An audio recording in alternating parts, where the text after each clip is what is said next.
Hello and welcome to another edition of Devlin's Pirate Radio Show. I think my voice is a lot higher when I have a co-host in the audio. I don't know why. Because I'm excited, because as much as I like to talk when I'm alone, it's nice to have someone to prove that I actually know people. Anyhow, I have got a co-host with me tonight, and I'm very excited to have her. And yes, I said her. A lot of you, I've only had a couple female guests, but when I first met her, and yes, before you say anything, it was through the staircase and improv, because pretty much everybody I bring on here. And I remember I was teaching, and this lovely lady walked in, and I was getting to the part where I was talking about, it was a beginner's improv. So, you know, sometimes if you go see improv, we can be a little, like, touchy-feely with the advance. But in the beginners, we don't want people to think that we just want to grope you and stuff. So anyhow, I was talking about stuff like, you know, not to touch people in their bathing suit areas. I like to talk about the bathing. Wherever the bathing suit covers, don't touch them. Anyhow, so after that, until you're comfortable. And you still don't have to if you don't want to. So anyhow, I always remember this story because that particular day, as I was just about to move on, this woman way in the back goes, "Hi, I'm Jennifer. Just so you all know, I'm okay with it." And that was my introduction to my co-host, the wonderfully talented, lovely, and we giggle a lot, so I can only imagine what's going to happen tonight, Jennifer Molinaro. Hello, everyone! Hello. Sorry I don't have any applause. I know. Just feels like there should be a build-up, but then nothing. We'll have to insert something. Yeah, well, we can there. make something. Yeah. Except that I mentioned there was none, so now it'd just be weird. That's awkward, yeah. So, thank you for coming on the show. Don't say that. Well, thank you. Oh, okay. Let me tell you something, Devlin. This is a very, very special thing that you've created. And we're all very honored to come visit you and spend time with you. And you have created a space for people to connect and play and actually visit with each other and get to know each other. And that's true. I really honor that. And we've met a couple times outside, yeah. but not a lot. But sometimes I realize when I have people over, I'm like, I've never talked to them except for a couple minutes before or after improv. Maybe if we went out to dinner, but there's like 8 people there. And then I realize I don't know these people. I might not even have anything in common. But I'm not worried about that tonight. But thank you. That's lovely. I just wanted to do that. It's weird because I never thought I'd have so many people in my home. I always like to entertain, but I'm sometimes like, oh, do I want those people in my home? You know what I mean? And now I've had people I barely know come in my home, but I love it. I think it's great. Oh, that's wonderful. Well, I'm delighted to be here, and I'm excited to hear what is going to happen. Oh, you don't know? Well. So, well, I kind of know. I mean, well, I'm going to get to know you. We like to get to know people because I know you a little bit, but the audience does. And I love the interview segment because sometimes I might not know because I'm going to get to know the early part of Jennifer. Okay. And you're excited about that? You like talking about yourself, though, don't you? Well, darling, who doesn't, really? I mean, it's just... What else is there to talk about? Now, if you see me playing with my knobs and stuff, okay. It's not like I'm bored. I sometimes have to check to make sure we're still recording, okay? Yes, well, that's fine. Because there's nothing worse than, like, realizing, the tape hasn't been running. The tape. Like, I do the old reel-to-reel. You never know with me. I don't own a cell phone. Would it shock people if I was doing reel-to-reel? Yeah. I might be jingling too much. I'm taking off my bracelet. Oh, too bad. Yeah, I did like the jingling. Okay, very nice. We'll put that. Yeah, they're nice. It says I love Michael on one of them and D on the other one. Okay. For my many alter egos. The many alter egos. Yes, they all. Luckily, Michael. No, Michael would be my partner. You know. Oh, right. And then I just have a generic D because you can never find Devlin stuff. Oh, that reminds me. Yes. I would kind of like to be called, just for this segment, Devlin. Devlin? I'm trying it on. Like a couple thing? I'm trying, yeah. Devlin, that's kind of a nice ring to it. Right. Name your kids that. That's kind of neat. It's a good name. Yeah, it's like javelin, but not really. But not as dangerous. Not as, you don't have an excuse to throw them in the air at things. So where were you born? I was born. You had to think about it. Yeah, well, I don't recall the moment, but I'm told I was born in Dunville War Memorial Hospital. Oh, really? That's right. You had a Dunville 1973. connection. 1973? Nice. Yeah. So we're close to the same age. Yeah, and my birthday's coming up. Is it? Yeah, this Excellent. might air before then, so people can send me presents. October 17th. There you go. This will air be. Oh no, this is way before that. Okay, so yeah, perfect. you can They've mail got big lots gifts of to time. it. Yeah. Yeah, you have lots of planning Or and send stuff. money, really. Did you stay in Dunville long, or Yeah. My parents built a home outside of Dunville. built as in? Yeah. No. They were very much a pioneering spirit, so they bought land when they were married. My dad was extremely skilled in all the trades, and they built their first home. I stayed there till I was about 10, and then they segmented the land that they bought, sold that house, and built another house beside it. Wow. A bigger one or whatever. And your dad did this all by hand and stuff? Yeah, I mean, he Wow. had some contractors, Sure, but he sure. was working there And he designed night it and day. He worked with an architect, but Wow. yeah, I know. Yeah. That's hot. Very. Yeah, I just called your dad hot. I can't but- think about that right now. No, but you know what I mean. I No, like hearing men that work with their hands Yeah. and design. Like, how is that not Yeah, hot? that's Your pretty mother hot. was probably like, wow. Well, again, Devlin, something I never really thought about until this moment. But I like to were think that very- I open up people to think things that they never want to. Thank you. Yeah, well, that'll be the first and last time. But anyway, I had a very idyllic childhood. Like, I loved growing up in the country. My only friend was my sister. I only have one sister. You must be really close then. Very close. And Older or younger? younger. Yeah, so I tortured her. We used to have radio shows, actually. Nice. I called them the interviews, and I would force her to be other characters, and she was sort of not willing, but there was No. nothing else to do. You got to We had make your own fun. That's right. It was either that or play with the microscope. We would fight over. 'Cause we loved to pull things out of the pond and look at them under the microscope. It was a true, isolated... So I'm still getting. I love that saying, making your own fun. Ah, yes. That says, like, we have nothing. Yeah. Yep. Well, it's, You didn't have Kerplunk? we didn't. We had... You know what?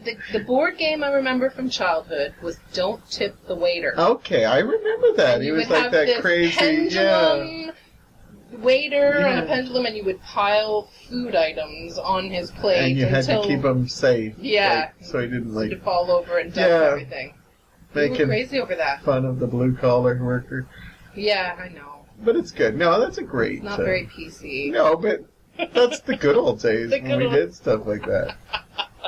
Yeah, so that's what, and then I went off to university, and then my whole family basically moved out of Dunville into the city once we were grown up. What did you study in university?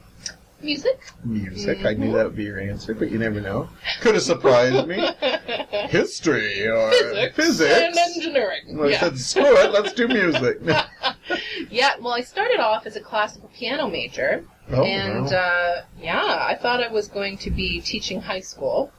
And I learned all the band instruments. And then at the end of my first year, I was diagnosed with severe tendinitis. Like I was pretty much unable to even write at that point. And the school was going to kick me out. Because you have to have a major in music. I'd never sung before. And I was fooling around, me, fooling around, singing a song, and one of the voice professors heard me and said, gee, I think that you could sing opera. Why don't you come take a couple of free lessons and we'll sort of check out this voice? And turned out that was my thing. And Nice. I loved it, and fast forward to the next year, I became a voice major and graduated an opera performer. Now, before we get, because I'm going to do a segment on music, because I got somebody with music here. I'm very fascinated. You're not the only opera singer I knew. I actually went to high school with a guy who went on to move to Italy and train in opera as well. So I'm very fascinated. And but what were you like as a university, or like how would you describe yourself? Because you're so, I consider you like really fun-loving, but I don't know if you were like more serious back then, or because sometimes we're a little different. Yeah, well, I was a bit troubled. Troubled? Mm-hmm. There was, like TV movie of the week troubled, or after school special troubled? More after school special troubled, yeah. There is a difference, people, okay? Because I had that big changeover of that would have been huge. Life direction. A lot of musicians actually go through that. They sometimes start in one thing and change over, but... Well, our friend Harrison Wheeler was just recently on the show, and I didn't even know he was a music major, and he was talking about how he had to give it up and stuff, and I'm like, I didn't even know this about him. Like, okay. I knew he had a love for music, but I didn't realize that where it started. So, you must have went through similar things where suddenly you're doing your dream, and then you're sidetracked. Yeah. Sorry, why am I saying it like it's some drama? Know. She was like the voiceover for a movie coming soon. You'll play yourself, of course, right? Yeah, exactly. Who else could do it? No, exactly. No, I think music is very intense when you're studying it at that level. So you're practicing all hours of the day, and you're completely focused on studying, especially classical music. And, like, for example, if you ask me about pop music from that era, unless I've learned about it 10 years later, I didn't know what was going on in that time, because I was so focused on what I was studying. So, like, in the 80s, it would have been 80s, It would have 90s. been, mid-90s, yeah. So, when the focus suddenly shifted, I had so much catching up to do, because there were other students who had been studying classical voice all their life. They sang in children's choirs and went through the Kiwanis festivals and all this stuff as voice majors. You have to know several languages, French, German, Italian, and how to pronounce Latin, and I was so far behind. So I was really, really, really stressed, I would say, through my whole university career. And that's actually why when I finished university, I decided I wasn't going to go to teacher's college and I wasn't going to go do my master's. I was done. I just wanted to sing and sort of let some of that stress go. Yeah, I could have... You don't think of it that way, but, if you're studying opera, there's... Yeah, you think the languages and stuff. Musicians, artists, but there's a lot of skill behind it. Well, I know there's skill behind it, but I forget that a lot of the songs are written in different languages. Yeah. So I never think that you got to know how to pronounce them. I know. It's kind of thinking about me singing La Bamba, where I just make up lyrics.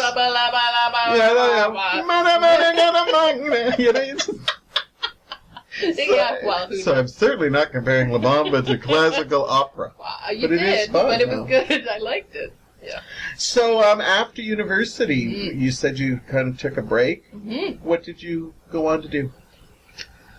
Well, I was a baker at Sobeys for a year. There you go. And then... you sang a lot during that. Well, my career at Sobeys ended when I didn't show up for work because my two co-workers and I, who were all just fresh out of school and not knowing what to do with our lives, and we ended up at Sobeys working together, we decided to go to Myrtle Beach for the weekend. So, like, it's a 17-hour drive in my friend's brand new convertible. And this is all the people who work at Sobeys? There's three girls, but yeah, we were sort of So they had nobody to call in? Well, no, that wasn't the issue, but the fact that we all hit tequila real bad for the first time in our lives and got severe sunstroke because we had the top down and we didn't feel how hot it was. So Isn't fun always a great idea at the beginning? It was, Until you don't think it out, and then it's just like... So the drive home, we didn't make it back for our shift because we had to stop at... There was a chain of restaurants in the States called Shoney's. Have you ever heard of that? No. They're an all-you-can-eat restaurant, and they're everywhere. And we just kept stopping there and vomiting. Like, every hour or so, we're like, oh, there's a Shoney's. We gotta stop. Krista's losing her cookies. Yeah. That's an amazing story. Yeah, it was a bad story. Also, because there wasn't much in our stomachs, except, for me, I was the responsible one. I packed food for the trip. Do you know what I packed? What did you pack? Corn nuts. Oh, that would have been a step up. No, it was... I got cornets on the brain right now. Sorry. No, it was a family-size pack of craft singles. Oh, which yeah. really, makes like the whole hangover process that much better. I find if you should vomit, you should have alphagettis. Oh, yeah. Then if you're in the toilet, you can do word fine. Oh, that's good. Just keep yourself occupied between heaves. Hey, I like it. There's the word them. You know, That's stuff like that. That's good. Yeah. That's kind of That's wrong, good. too. But Not well. Gotta try that sometime. No, I've never, ever had tequila since. So after that, I worked in a shoe store, and then did you become a big drinker? No. That was it. I never drank really much before then, and not so much at all afterwards. Yeah, I can't.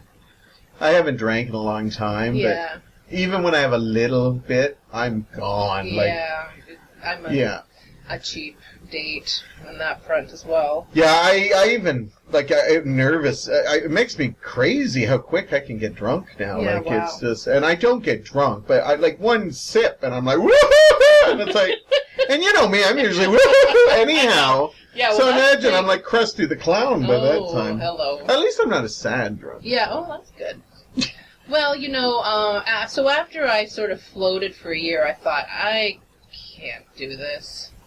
I am meant to do music, and I started studying intensely with a coach from New York, and started auditioning, and I entered this contest and won, and I ended up on the front page of the newspapers. What contest? Blah, blah, blah. What kind of contest? It was just like an classical music contest for... Ontario? It was in Hamilton, but it was progressive. It was sponsored by a private group. And the prize was that they would fund you to do a public concert.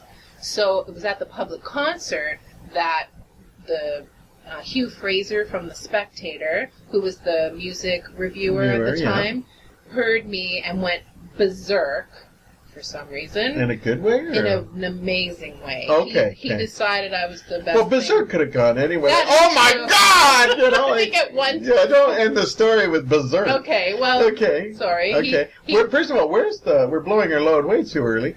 Where was the public concert that you got to do it? It was at Melrose United Church on Lock Street, and they're huge. They have a huge cathedral in there, and the acoustic is stunning. I was about to say, I've seen opera in a church, a small one, and it's amazing. Yeah, the acoustic is astounding, and they have a gorgeous grand piano in there.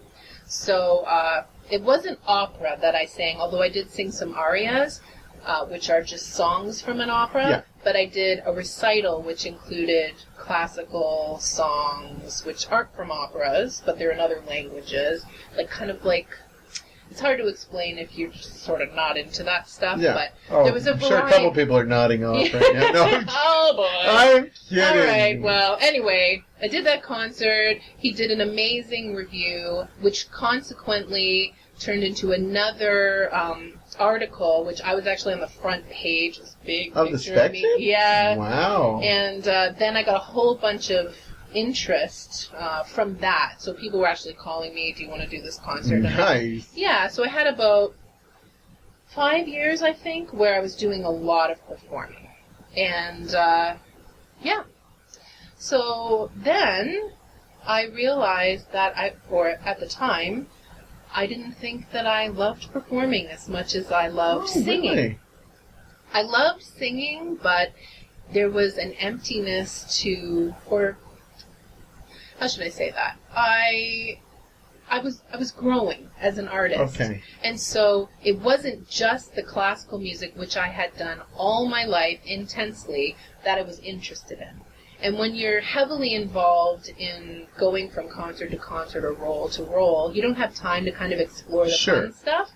So I took a little break. I studied some jazz. Then I ended up doing teaching, which is where I sort of landed for about 10 years. And vocal coaching, yeah. That's amazing. Mm-hmm. So you're a fan of all kinds of music. I love all kinds of music, absolutely. I can't wait to talk. Our next segment, I want to talk just music with you. And, I'd love hearing what people have in there, what they listen to kick Yeah, back. okay, yeah. I knew you kind of were into other music, but you never know, because some opera people are very strict. You're absolutely right, yeah. Classical, it's like, what? You listen to that? I remember I had a friend over once, and back before I have it all on the computer, I had tons of CDs. Oh, yeah. Yeah, I could barely move with all the DVDs, videos. So anyway, at least I could put them on the computer now. But I remember, I had so much variety. Mm-hmm. But all the embarrassing ones seem to have the big cover, the titles written on. Okay. So they just look over and all they see is what, Bay City Rollers, I don't know if you're familiar with them. Oh, they yeah. were a 70s pop group. And I'm honestly, I've got Leonard Cohen in there, I've got the Beatles, I got so many different varieties, but all you could see was Bay City Rollers, so. Yeah, I think it's important to have an appreciation for whatever moves a certain person. So I think that's what I developed as a vocal coach, because people will want to come in and learn the music that's close to their heart. So it's my job, it's kind of like a treasure hunt, right? Finding inside of them what to bring out. Well, besides music, I do want to talk about teaching, because I teach improv, which is different, but I do love those moments when you see people getting it and people just finding stuff they didn't know was inside them, like you said. Right. So we're going to take a short break. Okay. We're going to talk music. When we come back with Jennifer Molinaro, I'm so happy you're here. All right, me too. Yeah, you're still clutching your purse like I'm about to steal it. I'm scared. She said she's got weird things. I've got things. Yeah, I've got things. I'm kind of glad this isn't a cam show right now. I don't know what she's going to whip out of there. But anyhow, we are going to have a lot of more fun, and stay tuned. All right. And we're back. Sorry, I have a little giggle here. And I have got Jennifer Molinaro. I don't know why you're starting the show this late, but just if you're coming late and decide, skip segment 1. Yeah. Let's just go to... We have rebel listeners. You never know. Okay, yeah. Mm-hmm. Yeah, I know. Our super fan, Jennifer Filipovich. Yes. She's freaking, because probably when I said, and my co-host tonight is Jennifer, she'll be like, I don't remember recording another episode. She'll be happy we mentioned her. Oh, yeah. So she loves. Hi, Jennifer. Yes, you know Jennifer. I'll never live up to you, but, I'm giving it a shot. Oh, she'll love that. There you go. Yeah, she's wonderful. She Absolutely. comments on every show. If I do a repeat on anything, she'll be so very upset. So we love having her. She's our sounding board. Oh, good. Music. It's very important to you. Important to me too. Probably not as much, but it does play a part in my life. Mm-hmm. I always wanted to ask, when you study music and you basically not rip it apart, but you take it, you learn all the parts of it.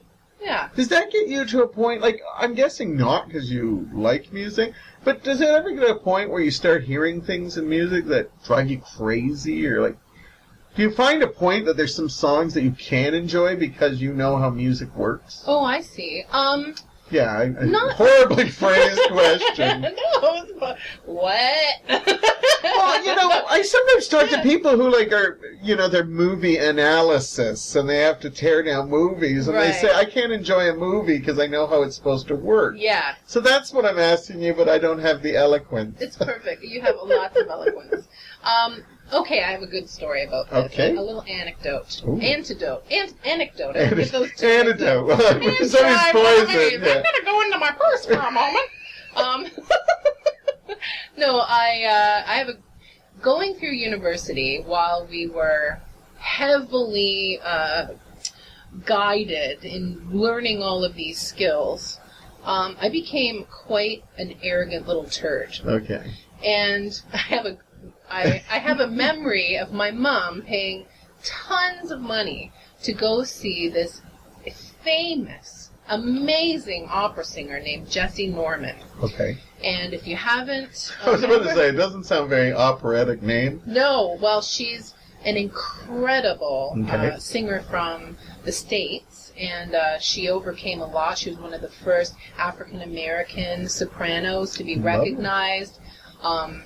I won't go into her, but we went to see her in Toronto, and it was difficult to get tickets, and my mom, knowing I was now going to be studying opera, wanted to offer this to me. And I sat beside her and whispered to her the whole concert, "Oh, they're taking this way faster than they should. Oh, I think the French horns are out of tune. Oh, I can't believe she breathed there in the middle of the phrase." And my mom, you could just see the hair on the back of her head just standing up, but I was so absorbed in that study that no, I did not. I look back now, and I just want to slap my former self upside the head. And when we left, and my mother is one of the sweetest ladies on the planet. Okay. And we walk out, and I'm starting in, as we're walking to the car, "Oh, well, this and that, blah, blah, blah, and the acoustics." And she just looks at me, she's like, "Jennifer, I'm never taking you to another concert again. You ruined that whole entire thing, and it cost me $500, and I planned this, and I will never go with you again." And I just looked at her, and I thought, oh, shit, I'm just crossed the line. Yeah. And, really since then, you're right, I have to turn off my studied or my teacher ears or my analysis ears if I really want to go enjoy something. There's like two different ways I can process music. One is emotionally, and when I do that, I love everything, and I appreciate even performances that might not be technically perfect, or people who are just trying but they're having an off night. It still affects me emotionally, and I think teaching has also given me that, because I see the work people put into things, and not every show turns out the way you expect it. So yeah, I kind of have to turn that off, and that came with being mature. I think we're more mature, and I see that in my students who are studying now. I'll say, go listen to this recording, and it'll help you learn this role. And they'll come back, "Oh, well, I didn't appreciate the tone on blah, blah, blah." And I'm like, oh, my God, I've been there. I know what that brain is like. So, but now I love... Nice, yeah. I love to appreciate all different kinds of music. That's wonderful. Because I know some people that I consider music snobs. Right. Which I'm like, they're like, "Oh, how can you listen to that and stuff?" And I'm like, lighten up. Yeah. I can appreciate other stuff as well. It's just sometimes I want to hear that. Yeah, for sure. Crank me out some good old disco, Do Do it. I love ABBA. You know what? I always bring that up because I had Gary Reed, who's a friend. He's a big rock, and I asked him what his thoughts on ABBA were. And I am surprised. People, I think, have more respect for ABBA than they did when they first came out. Right. Because their music and tones are just so phenomenal, and just the way they wrote pop songs was like you listen to them and they sound dated but fresh at the same time.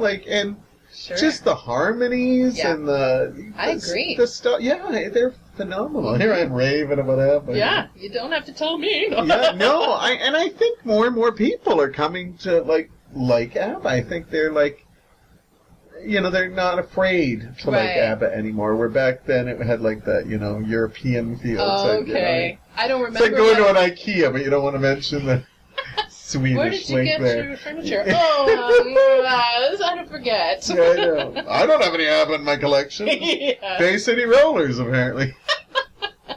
Now, to stick in the opera mode, if you were going to play somewhere like I have to a famous opera house, I got to name the Met. The Met in New York. I was thinking that. My God, it would have been more impressive. I thought it before you told me. But sorry. If you were told you were going to play one night, and you only had one song, they were going to have a whole bunch of people singing. What would be the opera song that you would choose? This is your time. What's your favorite opera song? I'm just trying to add flavor. Okay. I'll expound on that a little bit. Yeah, absolutely. Up until about 6 months ago, I would have had one answer. Oh. And things have really changed for me in the last 6 months. So you've found some stuff, or... Yeah. Well, I've completely switched genres in opera. Okay. So what that means is... Yeah, I want to know. I didn't know there was genres in opera. I just grouped them all the way. There are. Kind of like how Germans have the black music section. Which is just anybody black. Holy cow. I wish I hadn't known that. Somebody told me that, and I was shocked that it's literally black music. What's Oh. this? And it's like soul, R&B, reggae. What? And Jesse Norman. Yeah, you got like jazz next to Michael Jackson and stuff. Holy Only crap. early Michael Jackson. That's a horrible joke. Oh, no. I'll apologize Devlin. right now. I didn't hear that. I did not. I We're love editing Michael. that. Okay, so... Okay, yeah, opera genres. I'm interested. So, prior to 6 months ago, I was heavily focused on an opera composer called Verdi, Giuseppe Verdi. Okay, And I know he wrote amazing Italian operas, grand operas. So you expect to go to this theater and have massive sets, loud singers, tons of people in the orchestra, and it was all very lush, very tragic, tons of murders and romantic strife and all sorts of things, and the music's absolutely gorgeous, and it requires a bigger voice. So that would be me. I'm almost 6 feet tall. I have my dad's lungs. He was well known for being an extremely loud speaker and yawner, but not much of a singer. But the volume was there. But that man could build a house like nobody's business. He's still hot in my book. That's right. There you Never go. seen this man, but he's hot. No, okay. I brought it second segment, I told you.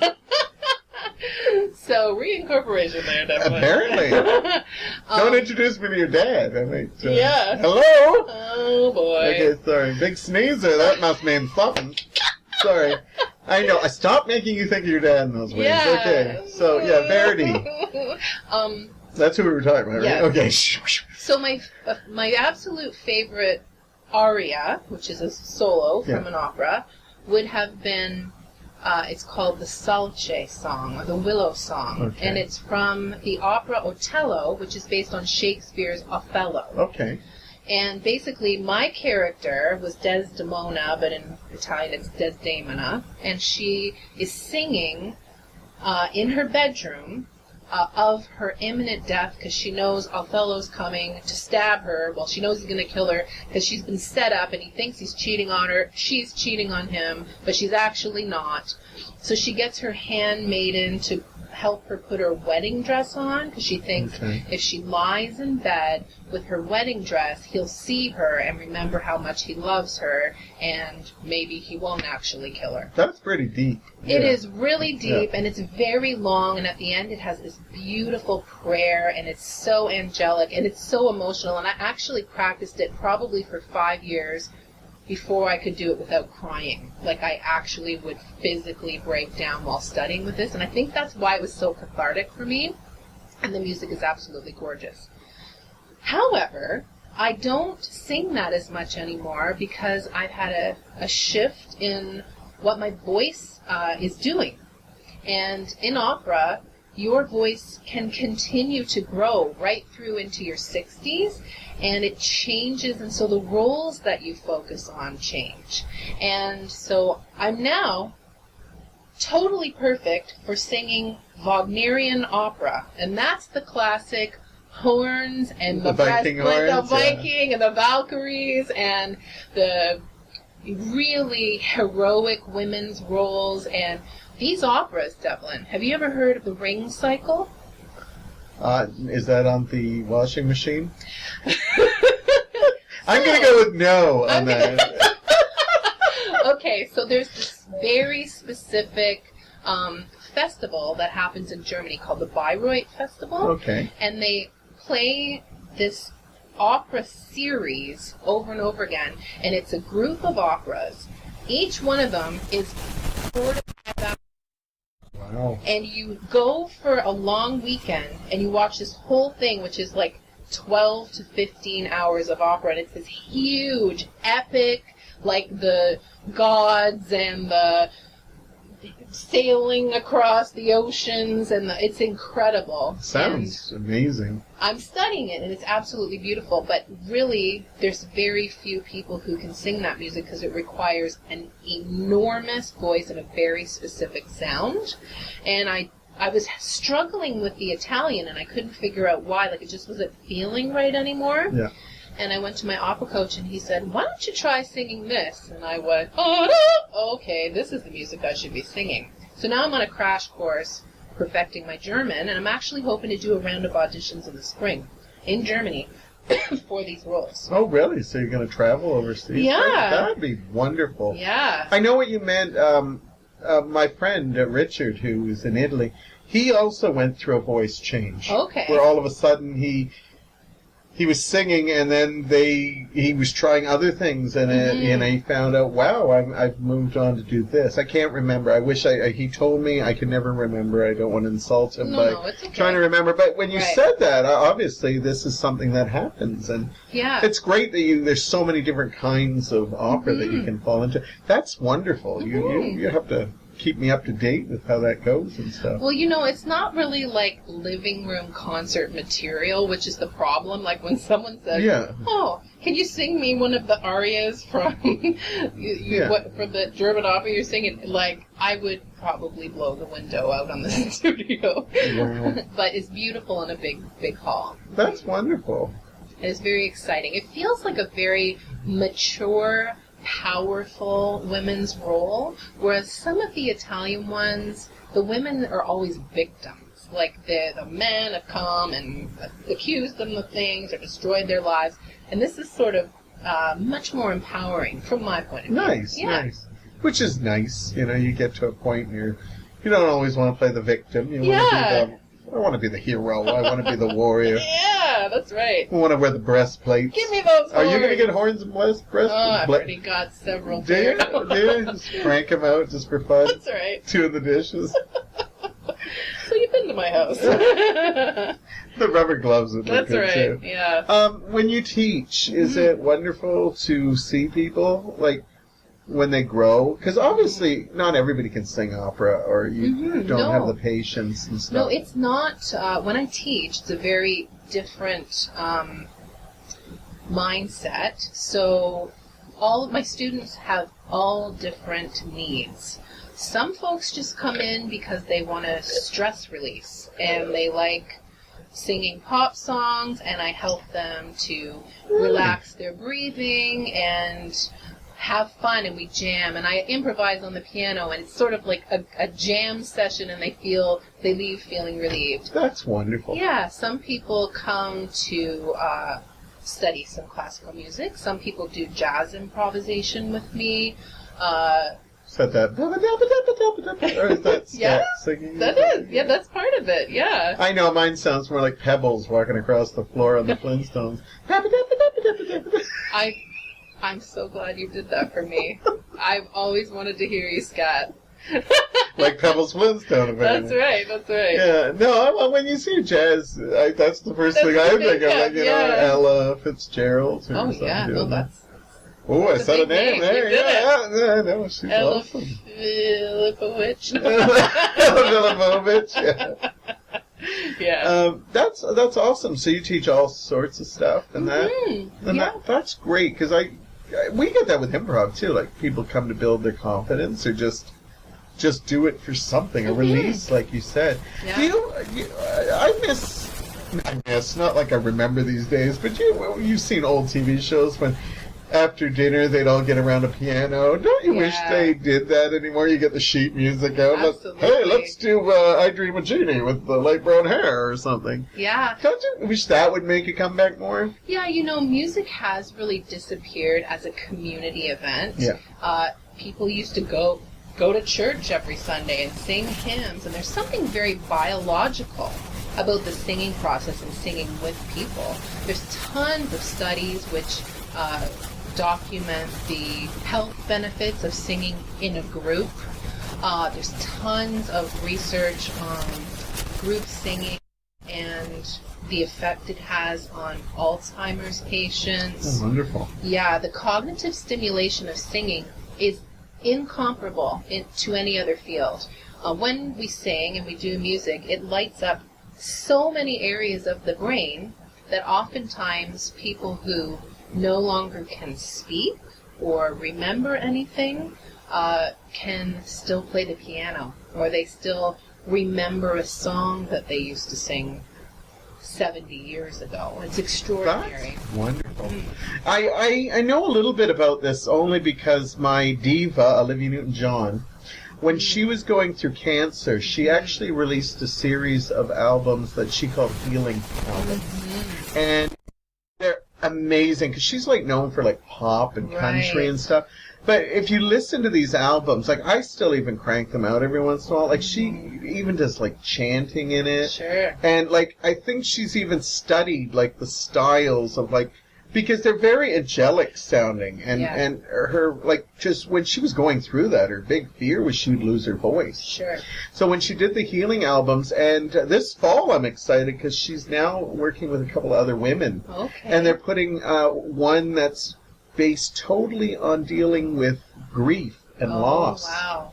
And, like, she's actually getting into this. And, like, she'll still do, like, a pop song here and there and not forget her path. But I love that she's using, like, music as a way. And I can't wait to hear what the grief, seeing how, you know, how music can transfer and deal with, you know, loss of people in your lives and stuff like that. So, and hearing you talk about it is very exciting and stuff. Yeah, one of the projects I've been working on in the last few years, actually, is with a group of other artists of different genres. So a visual artist, an actor, a dance therapist, and what am I forgetting? Visual artist, dance therapist, actor, and someone who works at the hospital, Hamilton Health Sciences. And we got a grant to develop a program to help hospital staff deal with the stress of their job. Wow.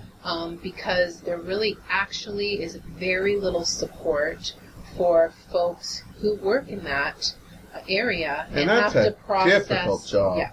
So there's tons of trauma and grief in the body. So we develop these workshops where each of us gives a little of what we do, because of course singing isn't for everyone. So maybe they'll get help doing art, or they'll get help doing an acting scene or something. That's amazing, because I can't even imagine working with that and not being able to not take it home. No. You know, I work in retail. If some little old lady yells at me, I bring it home. So I can't even imagine like a day where you're in the hospital and dealing with all that stuff. That's an amazing thing. Yeah, the term for folks who sort of hit the wall with dealing with that stuff at work is called compassion fatigue. And really we got the grant because the hospitals are getting complaints from the patients saying, look, my doctor doesn't give a rat's about me, and there's no rapport, and I don't feel cared for, and they sort of dragged me through this chemo process, and I feel like lost, and there's no compassion there, and that could be them just shutting down too, right? Oh, like you deal with it all the time. It must be difficult, right? They're human, and they don't get a break. No, they don't. Generally. It's constant, So that was one of the most rewarding projects I've ever been involved in. That's incredible. Now, do you actually have recordings that are like a CD or stuff that's out on the web that people can check out? You should say that. We like to promote you too, you know. Yeah, I'm actually been in the recording studio this summer. Because I'm working on another project with a friend of mine who is an occupational therapist, and she works with the senior population. Okay. And she is really involved in actually cognitive stimulation therapy for Alzheimer's and dementia patients. And she was running this program called Fit Minds, which uses like math, language, and geography and that sort of thing to help keep people sort of spry in the mind, right? But when I was talking to her, I said, there's no music in this. Imagine what would happen if there was a music component to this. Yeah. So she and I have developed an addition to this program where I composed piano pieces that are very narrative. Like, for example, there's one called Chickens, and it sounds like chickens pecking and scurrying around. And she wrote a series of reflective questions which gets people talking about the topic and uses music to stimulate those memories. Nice. So I've done recording with that, and actually your former guest Harrison, his wife Celeste plays the violin. Okay, I've heard that. She and I have just recently formed this duo, and we're doing improvisational music, mostly, where we sit down and we just play, and somehow we have this musical telepathy, and crazy things are happening. We're having so much fun. So, like, we wrote a tango, and we wrote Celtic music, and we've got all sorts of awesome, amazing things happening. And then as far as my voice stuff goes, because my voice has shifted a bit, all my new stuff will be totally new. So I'm not really even connecting to that old stuff anymore. Okay. Opera-wise, yeah. That's amazing. It's nice that you have so much projects and stuff on the go. I think a lot of musicians just we're project oriented, so there's lots of different things we're doing all the time. I'm one of them. So that's great. Now, getting to other music, you mentioned you like other music. What, if you had a playlist of your music, what would be the most shocking thing people would see in there? As in, like, what? She's just been talking beautiful opera, and then she'll crank this on whenever you're needing a little something else. Well, my ringtone is the Cantina band music from Star Wars. I love that. Yeah, I had it on mute because it was going off while I was in the parking lot. But I love Bobby McFerrin. Okay, yeah. The Don't Worry, Be Happy guy. He's my alarm clock. With Don't Worry, Be Happy. Yeah. Yeah, he does all that mouth stuff. Yeah, amazing improvisation. Yeah. It made me sad. I bought tickets to see him in Kitchener last year, or maybe the year before. Anyway, he's not well, and he's canceled the show, and he's not touring right now. I don't know what's going on with him. And him, if you get any kind of tickle in your throat, you need that. Like, it's because he must have other throat performers with him, though. Throat performers. I don't know what the official word is. Singer? I like a good throat performer. Yeah, there are singers, but I would... You do this during my song. You know? Okay, that brings me. I have to do an impression right now. Sure, Okay, so I've always had this pristine voice, and I've been working to have this beautiful sound or whatever. She's taking something out of her purse. I have to, before she gets to this, I got to describe. Like, I feel like she's been clutching her purse, like we're going to rob her at any moment. I know this is a rough neighborhood, but we usually tend to keep them out of the apartment. Anyway, I just wanted that visual that I have this woman holding my purse. So she just took something out of her purse. Out of my purse. So anyway, I want people to have the feel of what I'm getting here. So about 10 years ago, well, I guess 8 years ago, I became a stepmom. Okay. And to two fabulously creative kids. Wonderful. Yes. Samantha and Noah. Hi, honey. I know them. They're incredible kids. Yeah. So they're both grown up now, but when I came into their lives, they were 9 and 11. Okay. So they're really not all that interested in opera. So I'm trying to find ways to relate to them. And so I have this one silly voice that I do. Oh. And I just had always done it, and I didn't know if I was doing anything in particular. It was just this silly voice that I do. So I spoke in this voice, and all of them went, "Oh, that's Meatwad from Robot Chicken." Do you know this character? I do know Robot Chicken, and Meatwad sounds very familiar. He's just sort of this ball of meat. Yeah. I don't really know the context or anything, but I know the show, and he shows up periodically. Yeah. Yes. Meatwad. So I felt as though such a great name. I would offer this inspirational monologue from Robot Chicken. Sure. And it really has a touching and possibly related theme to what we're talking about here. And here we go. Listen to me, Randy. It doesn't matter what you look like on the outside, whether you're white or black or a Sasquatch even. As long as you follow your dream, no matter how crazy or against the law it is, except for a Sasquatch. If you're a Sasquatch, the rules are different. That's lovely. Meatwad. Thank you. Our special guest Great Meatwad. voice. Do you play around with voices? Not really. No? But for some reason I always did this one. Sounds like you're almost dry and you need like a... I think I'm pushing my tongue into my vocal cords or something. Have you ever thought of doing voice work?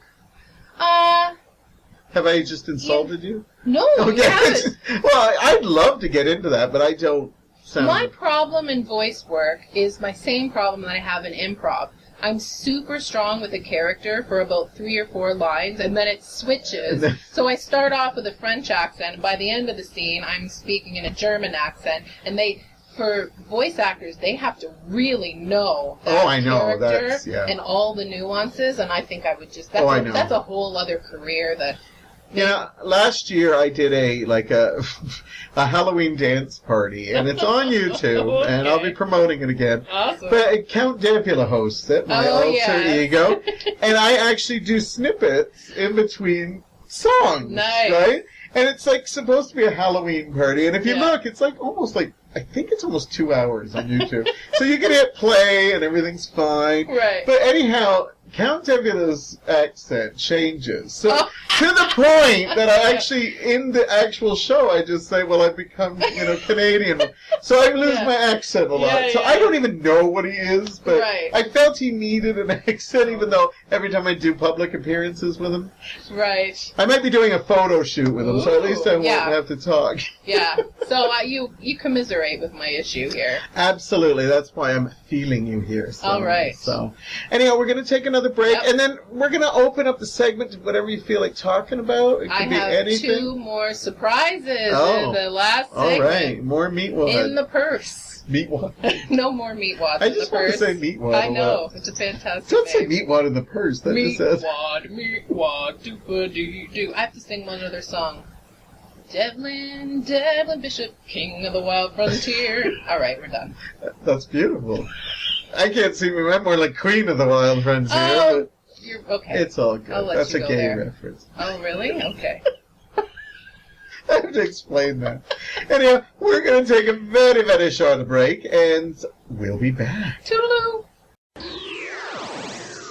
We're back. I hope you've been joining us. I am here with my co-host today, Jennifer Molinaro. I'm a little nervous. Usually on our breaks, I ask people if I can get them something, like a drink, a beverage.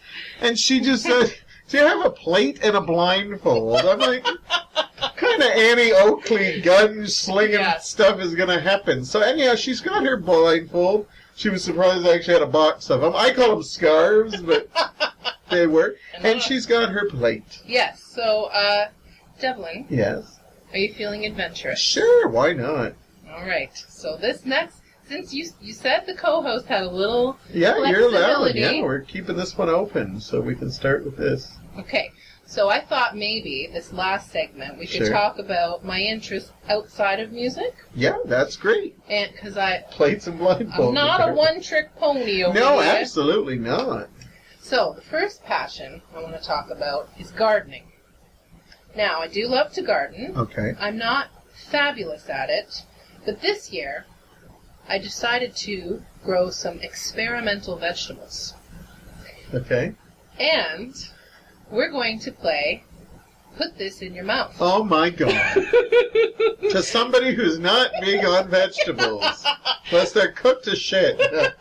This is fine. This is fun. Game? Do you have allergies to vegetables? We will find out. No, I don't think I have. I think, well, there's a lot of things going around on the internet, where people try these burning hot peppers. And it's don't give me anything like that. So there's, just to qualify, I'll die. There's, well, if you die, we're in trouble, but I don't know how to work this computer. Anyway.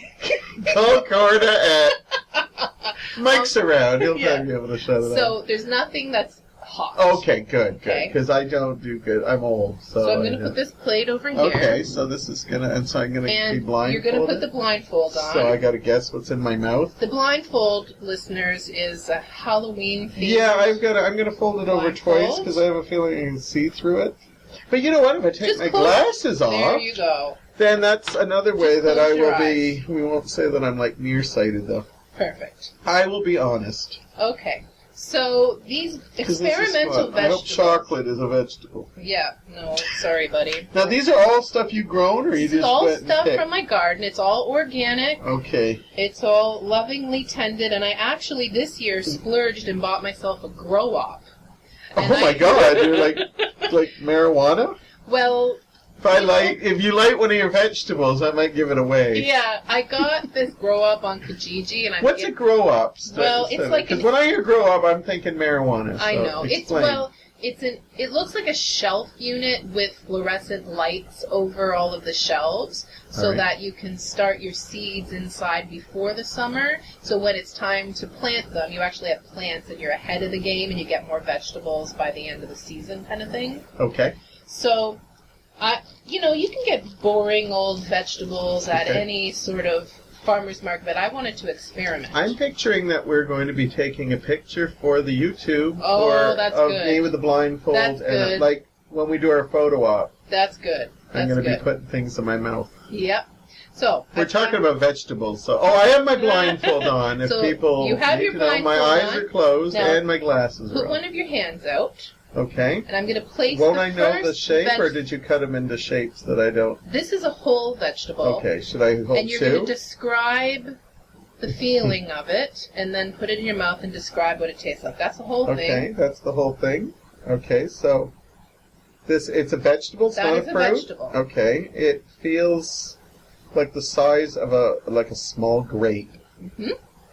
It's that shape too. It's like a ovally egg-like thing, but it's got a weird texture, I would say it feels more like a nut because it's very firm. It feels like it's going to be like a hard crunch or something. Okay. So pop that Am I little close stuff with here. my description? That is a brilliant description, and you can just. Okay. I have another one that we can describe visually once you've eaten that one. Okay, the texture, I'd be shocked. It does. It feels vegetable-y. Yeah, It's got a weird tip on it. it does. Yep, that's the blossom end. I'm not going to eat the tip. You can eat the tip. So would I? Pop Okay, the whole so thing in your mouth. the and whole crunch it. thing? The whole thing. Okay. Should I get near the mic? I might knock it over, Sure, but give it a I don't know crunch. if I'll crunch well. Oh, it crunched. Almost tasted like a grape when I first tried. It sounds weird, but it tastes like a dirty grape. A dirty grape? Like No, I'm literally... grassy kind of. Yeah, I describe a lot of vegetables tasting like dirt. Okay. But this actually had it tastes like a grape, but I haven't swallowed yet. I always swallow for my co-host. Put that in your mouth. Okay, it tasted like a grape, but not the like the sweetness. Oh yeah, there's no sweetness. Okay. Right. Just bring your blindfold crunching up a bit. little bit, and I'll Okay. show you what you ate. What did I eat? Oh, that's neat. So what it looks like is a tiny miniature watermelon. That's what it looks like. And what this is actually called is a mouse melon Okay. or a cucamelon, and it's a heritage variety of cucumber. That's cool. So if you know that it tastes like a cucumber, and Yeah. now put it in your mouth, Okay, see if I... it'll probably taste more like a cucumber to you. Yes.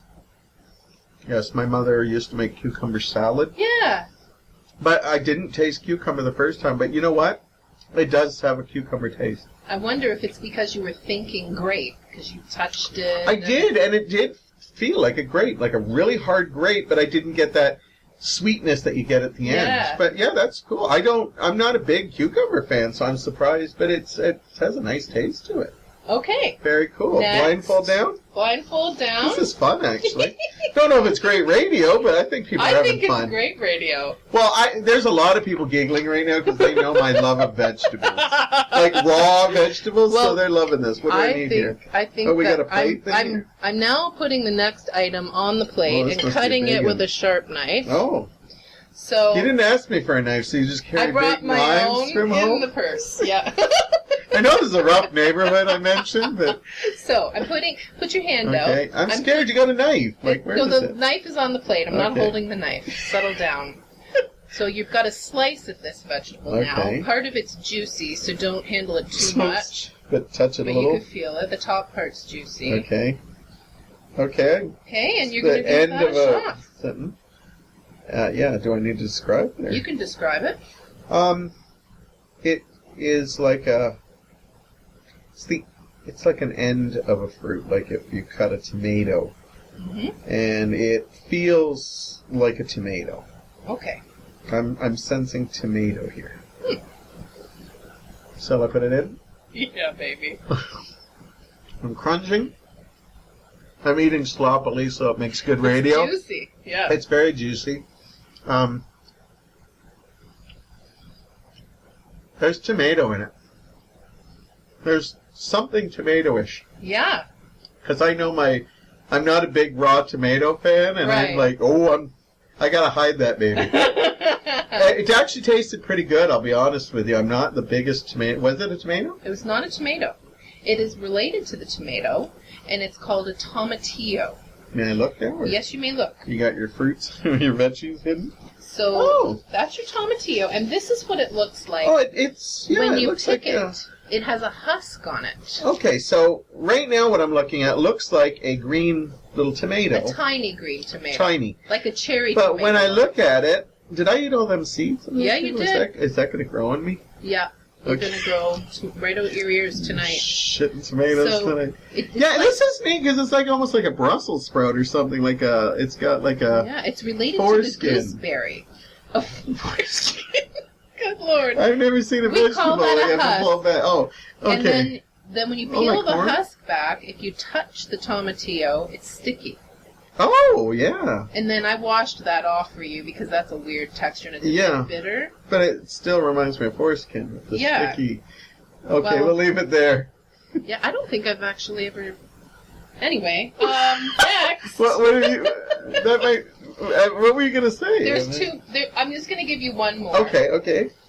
I'll give you one more. Oh, Okay, so I have to cut this as well, but before I cut it, I'm going to let you feel the whole thing. okay. Is the You're knife gonna like away? it. I'm nervous about the knife. Okay, the knife is nowhere Where is near the you. knife? Okay. Here's the next vegetable. I really trust you. Okay. I really trust Jennifer. Hide that knife. Okay, this is definitely penis shape, but very small penis. Okay. But it's hard, so it'd do the job. Like it's. Right. I think I've had something this size. Okay. It was probably one of the better ones I had. All right. Is that too much? So it's about There is a 4 little- inches long. It did the job, okay? It was hard Yeah. and stayed that way. Is there a fuzz on this?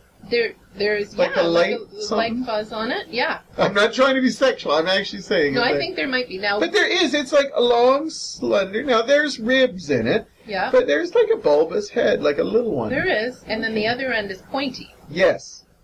Hmm. So it's actually more of a pod. Okay. I wonder if we can get pictures of it, because Corda will look for pictures for this for you too. Oh, perfect. Okay. But You she's can like just that. take a bite of any part there. Just take a little bite and try the taste.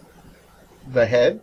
No, like You want the bite middle? it in the middle, but don't bite it in half. Just take like a little bite out of it. Just It's going to be hot, isn't it? Listen, Devlin, nibble gently, okay? It's fuzzy though. It's weird. I'm getting you out of your comfort zone.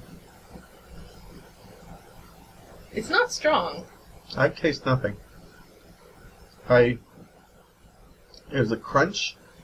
I don't know. Did I just bite the skin, or do I need to bite more? That's cool. You should take it. No, that you bought this. You bit the skin, but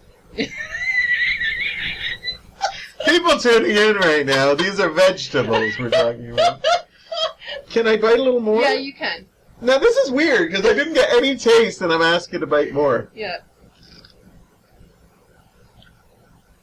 I'm not tasting anything. It's just like a. Yeah.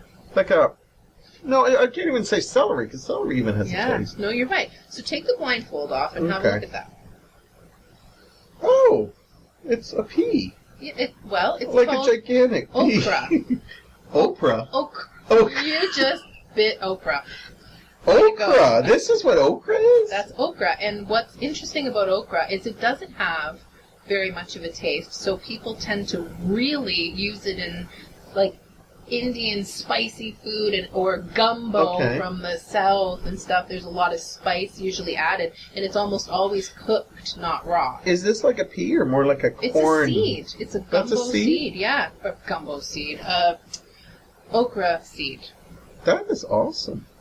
So, you know. It's got a unique. There is fur on it too. Yeah. Like little. Yep. Very So cool. before it grows that vegetable, it blooms this huge yellow exotic flower, and then the flower closes and seals, and it becomes that okra fruit. Very nice. Mhm. What we're gonna do is, if you're okay with it, we're gonna get a photograph of this after we're Perfect. done. Yep. And I have another. If you have the mouse melon too, that'd Yep. be great. What was the one we didn't try? It was a tomato. It was a green zebra tomato. Oh, were you avoiding that because I mentioned well, I'm not a big... you know what? You did enough there. No, that's awesome. This Yeah. is beautiful. And you made all this from Yeah, your grow-up. I did. So That's awesome. That's a passion of mine. Excellent. I love that. Is my that something that you mother's- think you'll grow more? Like you'll learn how to grow more stuff out of it? Yeah, I Don't don't forget know. your... Oh, Oh, knife. yeah. Yeah. I think it is a carryover from growing up in the country, and I needed to bring that because I live in the city now. I needed to feel grounded. But that's becoming a big thing now. A lot of people who live in the city are finding ways to have small gardens or Yeah. even, like you say, grow ups. Yeah. I know some friends of mine that's what they do now. Like they're Cool. really, yeah. I have one friend that now that he's not my supervisor at work, he left. Right. So I'm hoping I can have him on the show because Oh. he studies all that, and then he'd like to Nice. do that. And I thought it might be interesting because Well, you we know, like to talk about different things here. Yeah. There's a lot of food insecurity, and often in cities, like they consider between here and downtown, that stretch of Barton and even that stretch of, what's the other street? I guess Queenston Road or something. Maine? It's like a King. food desert. There's Mhm. no grocery stores for people. That's right. They're shopping at the corner store for Right. fruits and vegetables. Yeah. And they used to have the no frills, but they just closed. Right. So Because it they is- open it closer to where there's like all these other ones, which Yeah. is crazy. So you know that restaurant that we met the other Yeah. last month, the Cafe 541 on Barton? A wonderful cafe. Yeah. I don't know if I've promoted it here, but it's always worth promoting again. Yeah, so it's at 541 Barton Street, and they're very community-minded, as you know, and they provide meals, and they have a program there for people who can't afford to buy a healthy meal, and they cook all their food from homemade. And out back this year, they started a community garden program, and they have a huge space with all these little garden plots, and they grow food for the restaurant, and it's also open for people, I think, to have their own plot. Like they apply and that Excellent. sort of thing. So That's wonderful. it's really good for families. So that is my one passion. Yeah, you had a second one. I have a second one. And Do I still need the blindfold, or should I no, just well, it's kind of wearing it like it's entirely up to you, darling. It heightens the senses. Do you grow vegetables that match your knife? As you can see, wow, there's a whole, yeah, that really, I just noticed that. Yeah. there's a green-handled That's one of my hobbies, Wiltshire noticing station. colors of the Yeah. Okay, so this one begins Okay. with a little present. Oh, the Divine Devlin, it says. It's an envelope, and it's got little colorful hearts on it. That is the I can take a extent- picture of that You as well. realize you just showed the microphone. I showed Your the microphone. envelope. Sometimes I think I'm on TV all the time. So he held that up for you all to Yes, see. so if you didn't see, I will take a picture of it and show you. Okay. All right, So you can I can open it that. now. And the winner is... Dun, dun, dun, dun. Here. That's what I feel like whenever... Oh, we got something in here. What is it, Axel F? I don't know. It just came out. It It's not started really off great. with Oh, Jeopardy. what's this? Got some lovely, what does it say here? Beach stripper, it says. Yes. What's exciting is that really beach fine designs. This is, you know what? This is amazing. These are earrings. Did you make these? Yes. This is wonderful. So I. And this is love, is that the green glass that you find on the Yeah. beach? You know what's exciting like that? And I could be wrong. Mike actually collects that stuff. Get out of He here. doesn't make earrings with it, but Well, he we does. have So a lot this in common. is lovely. Are these mine? They are. Oh, thank you. Well, you know, you were wearing the bracelets with the rocks on them. They and look- I thought yeah, that similar. would No, totally these go are with that beautiful. outfit. Yeah, no, they're wonderful. So tell me about how'd you get into this? This is, and I'm going to Yeah. read this because this has maybe not your phone number, but Yeah, that's okay. I'm actually not doing... For a good time, call. I think my phone number might have changed since Okay. last, so don't even read that. I just wanted you to have That's those earrings. lovely. Thank you. So, I used to live near the Going on? Burlington Beach. Okay. And I started walking the beach in the mornings, and it's really strange. Very few people are actually on the beach. They're all on the pavement that was created Yep. for people to bike and stuff like that. So I go down there, and with my dog, Annie, who's 11 now, and I started finding this amazing colored glass on the beach. All different colors. I found a purple heart. That was actually when I really fell in love with it. It's more of an addiction than a passion, because I'm walking there, I'm dehydrated now, I'm going for hours because I want that next hit of something really exciting. I have over 15,000 pieces of beach glass. Oh, really? I have them from all over. People who know me will go on trips to Greece or down in the States or over to Scotland and bring me glass. I have a coffee table that is an old drawer from a newspaper printing thing where they put all the letters. There's tiny squares all in it. It's wood, and then I got it glass topped, and I keep all my favorites in there so I can look at them. That's awesome. And it connects me again. I'm really very nature-based. I have to sort of be outside in order to feel well. Okay. So that gardening and the beach hunting and stuff like that. So for a while, I invested in making jewelry, and I bought a diamond tip drill, because in order to go through glass, right, it has to be a diamond. And I was drilling holes in these pieces. I never even thought of that. Yeah, you have to order it special and whatnot, and making all sorts of things jewelry-wise. And then I became more interested in making art pieces that go in the window. So the glass, all the different colored glass, and like scrolled wire that's been rusted and put on like a piece of driftwood, and then it hangs. That's amazing. It's just so different from what I do all day long, and I almost always do it in complete silence. I can't have music playing. Oh, really? I need to be totally away from that. So that's your Zen. That's the actual Zen. Is That's the actual Zen. making it. That's wonderful. I did not know you did that. And is this something you've been working on for a long time? Like the actual making the jewelry to sell? Like, do you sell it for people, or do you just... Well, it's more of a when I have time, like when I have a bit of a lull in performing and stuff like that, I'll pick it up again. Yeah. I'm always collecting it. Like, at least once a week I'm at the beach, and now I've got several of my friends and my mom totally addicted to it too, so there's less beach glass out there because everyone's collecting it. So mate's looking around. Yeah, he just has a little jar that whenever we go, because we don't go that often. But no, Here's a great story, though. I took a trip to Prince Edward Island in June because they have... they're the beach glass capital of Canada. They tout themselves. Is that why you went, or did you go for another reason? Well, it's beautiful there. I hadn't been since I was a kid, but that was a main reason. And there's one town called Surrey, Prince Edward Island, that has a beach glass museum inside of a lighthouse. They have a beach glass festival, and people from all over the world come to view this. Wonderful. Well, I was right fired up to go see this place. So I get there, stay overnight. Next day, I'm out of the cabin at 6 o'clock, and I'm going to that beach because apparently it's just loaded with beach glass. Devlin, I get there. Yeah. I take 2 steps onto this beach, which is absolutely picturesque and glorious, and big red cliffs and kilometers and kilometers of sand, and it's cool, which I like. I'm not really a hot weather person. Yeah, it's got nice wind and breezes from being by the water. Exactly.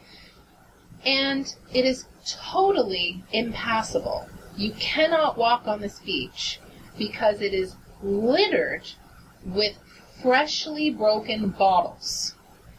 Like all different colors of beautiful bottles and plates and bowls and random ornamental glass dishes, but it's shattered glass that hasn't been weathered in the water.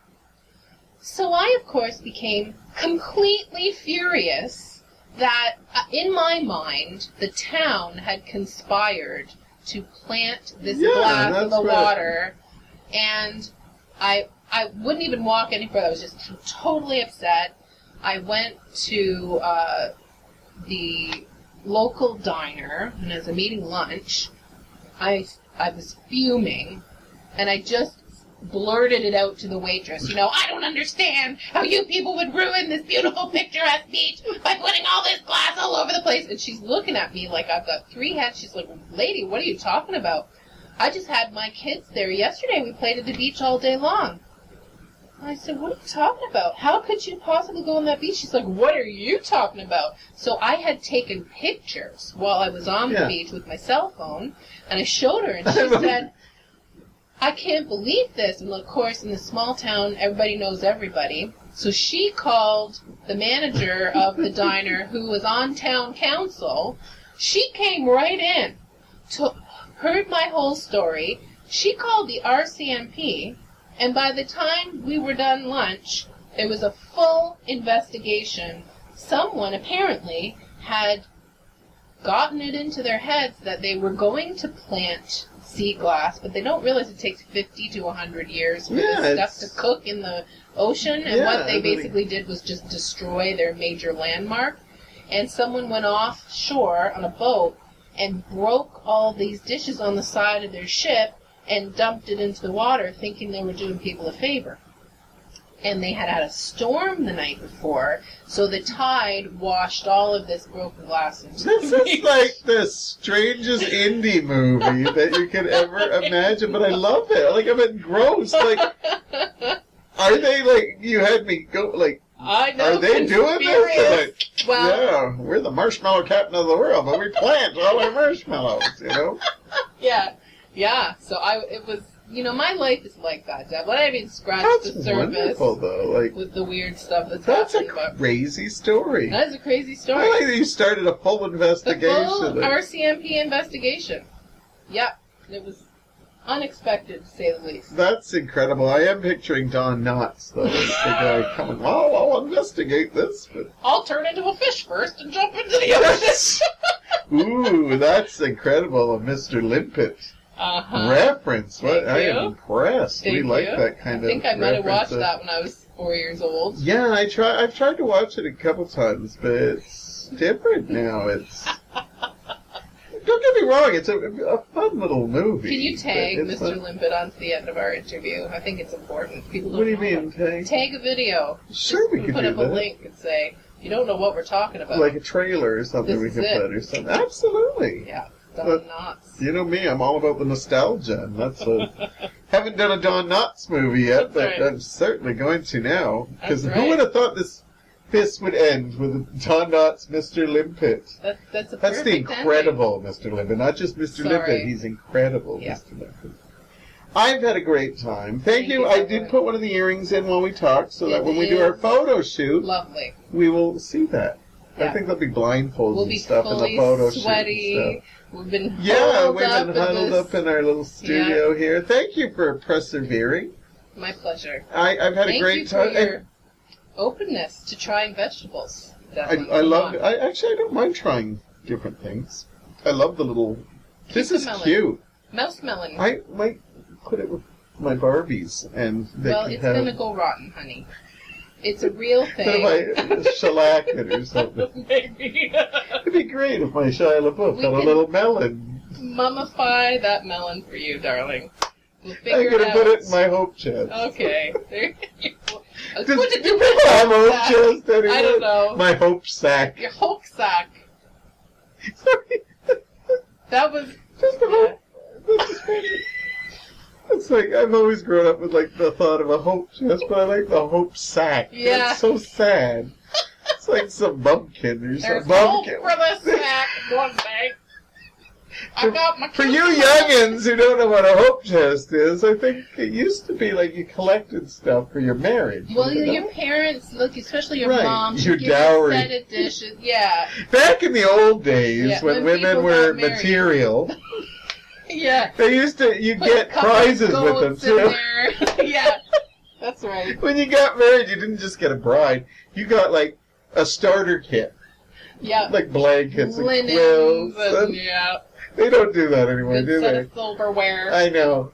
I still think, I think I hear people say, like women in their 40s that haven't been married still say, I'll put it in my hope chest. And I'm like, honey, just sell that and go on a nice trip. That's just a garage sale in a box.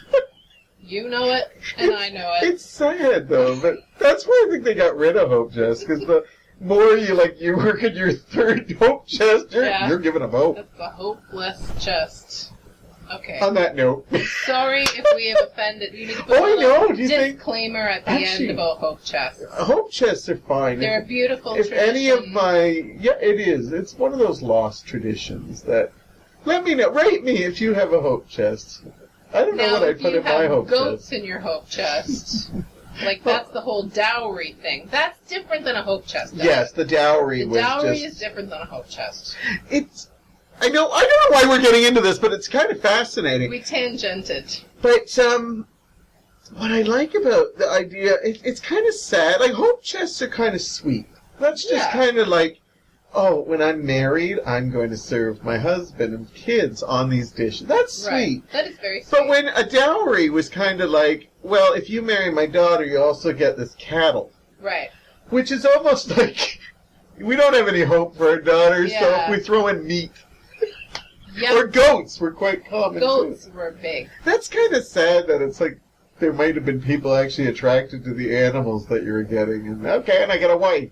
Well, and I'd like to know the negotiation that happened. Like, oh, this girl, now you're going to have to throw in at least 2 more goats. And then they think about it, and he's like, no, 1 goat. Only 1 more. Yeah, I know. That's bizarre. The ancient times.